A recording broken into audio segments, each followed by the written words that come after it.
Now the business is that before changing this body, what kind of other body I am going to get, that is my business. That we can get according to as I deserve. Just like as you educate yourself in your childhood, so you get a particular type of post when you are businessman or working man. If you have got sufficient education, you could get good post, good salary.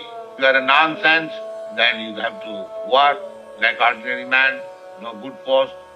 Just we get different types of post according to our culture or education. Similarly, this human body, is the preparation ground for the next type of body. If you neglect that, then we are taking the risk